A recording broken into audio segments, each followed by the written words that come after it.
Hello gang, this is the next installment of the Q&A series. Hey Jimmy, what's up in New York these days? Do us all a big favor up here in Vancouver, Canada, and everywhere else, please. Go through a typical 12-bar blues and call out each and every sub throughout and the runs that you do. There is a YouTube video of you doing a live G blues number that would be a perfect example. Well, I'm not sure what's up in New York these days. I would imagine much of the same, you know. Now, typical 12-bar blues, the 4 chord, the 1 chord. Now I'm going to do a 2-5. Back to the 4 chord. Diminish. Now here, any turnaround to 2.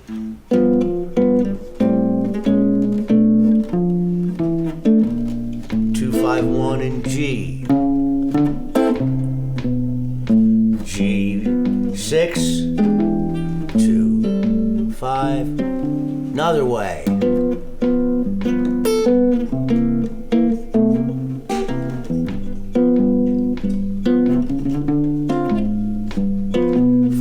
So far it's the same. Diminish. Now I'm going to do a different turnaround to 2. 4, 3, 6, 2,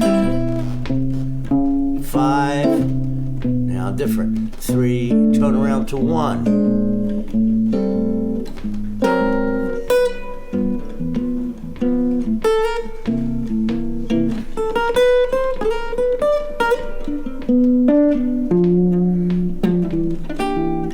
Chord, diminish,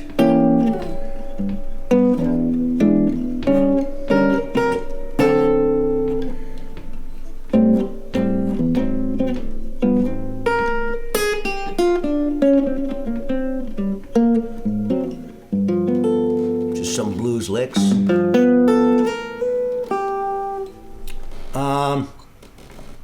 I don't travel much anymore. About coming up to Vancouver. Yeah, I'd like to, but you know, traveling is it's really a drag these days. And I don't travel well, you know, too old. All right, but that's a good question. Another one. Hi, Jimmy, want to ask you, how do you pick up and play the guitar if you don't feel like playing? Do you give yourself time off, or if you're not in the mood, how do you do it if that same feeling happens and you got a gig on the same night?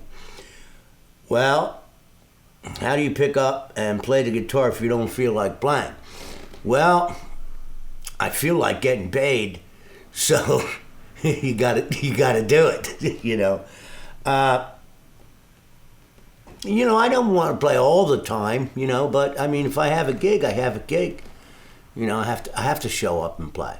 You know, maybe I'll get in the mood.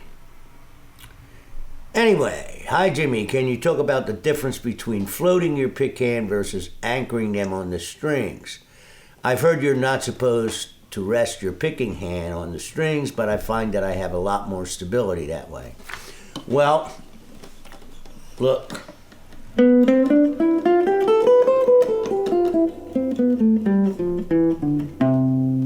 It's like floating, I guess. Now, other people might go, it's a matter of what you get used to. You know, I prefer the floating approach. I just got used to doing it. You know, I don't think has one. I don't know whether it has any effect on the sound.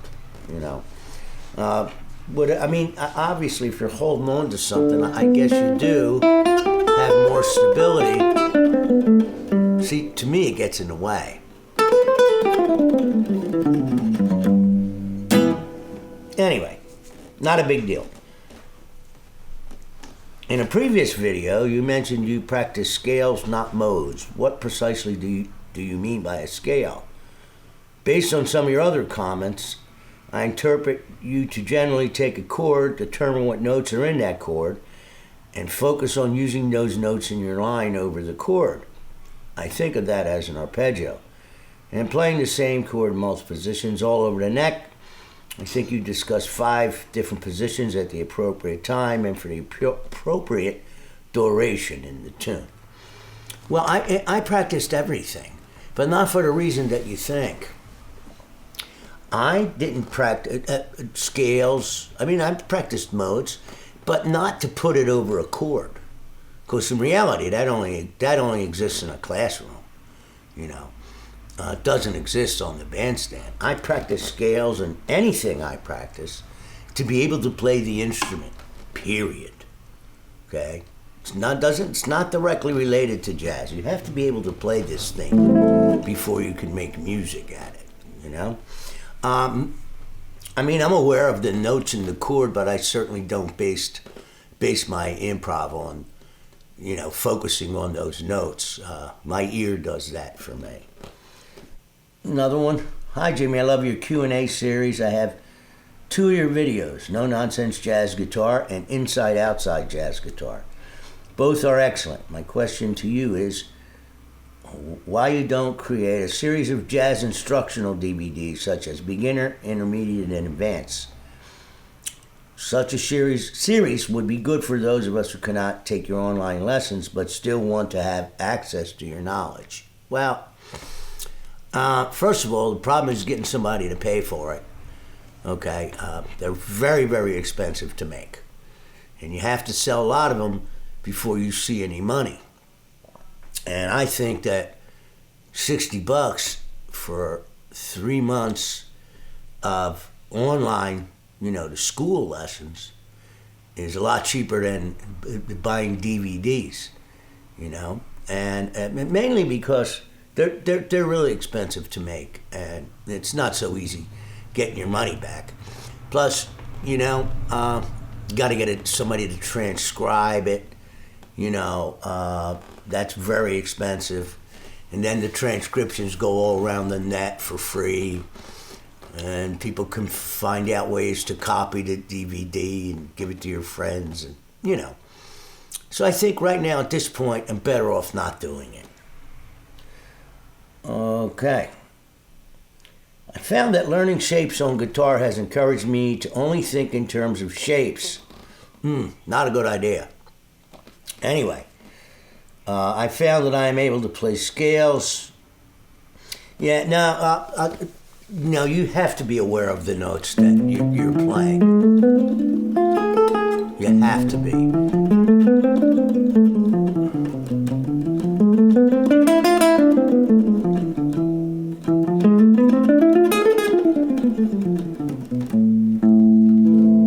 Okay, I don't think that. All right, I'll do a few more. What tips do you have for learning how to improvise well, and more specifically, how to get out of an improvisation rut where I find myself playing the same licks? Well, you have to think in melodies, you know, and let one idea be connected to another idea. And listening would help you. How to get out of an improvisation rut? Start on different notes than you're used to. You got a G7 chord. Maybe you have a G7 lick. Start someplace else.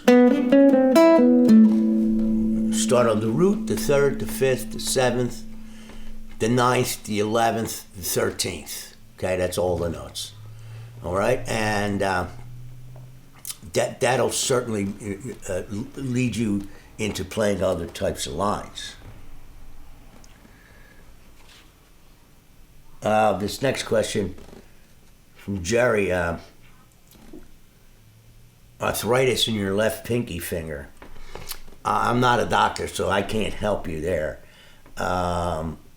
Guess what? You're lucky that the shots work, because I had that one time in my left hand for trigger finger, and it didn't work, so I had to have the surgery. So talk to a doctor about that. I'm saddened to hear that you no longer play the 7-string. What made you decide? Well, one thing was that at that time, I was transitioning to Sadowski guitars, And you don't sell a whole lot of 7-string guitars. So that was one reason. Okay? And another reason was I found that, I got into listening to Joe Pass again, and he certainly made a lot of music without a 7-string. So that's basically the reason, I just felt like I wanted to come home to a 6-string. Nothing against playing 7-string. I really enjoyed that whole period. Okay, couple more.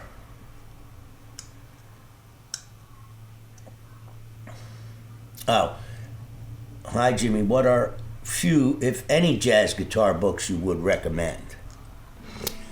Well, I'm not the guy to ask because I don't know what's out there.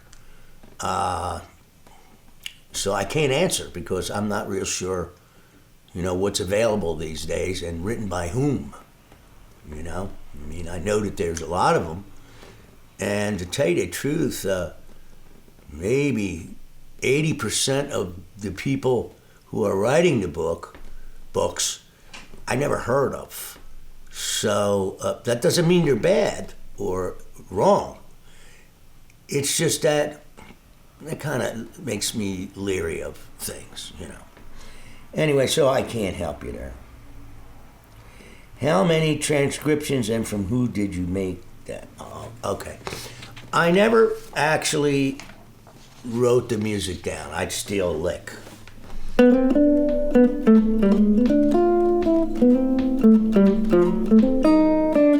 That's from Charlie Parker. Goes over B minor 7, 3 chord, E7, puts a flat 9 in it. Same thing.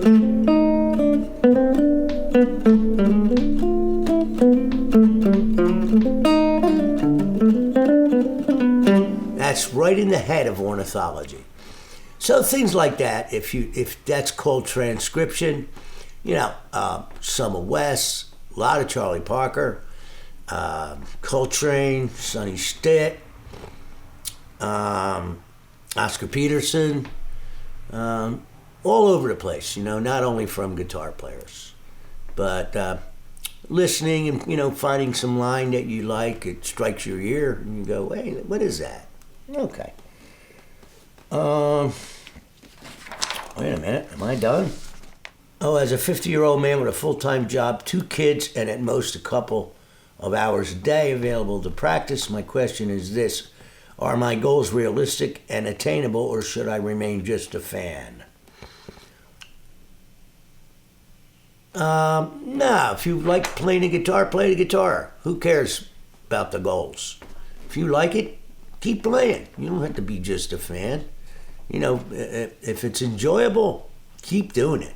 It's never too late. It's not the end that makes it important.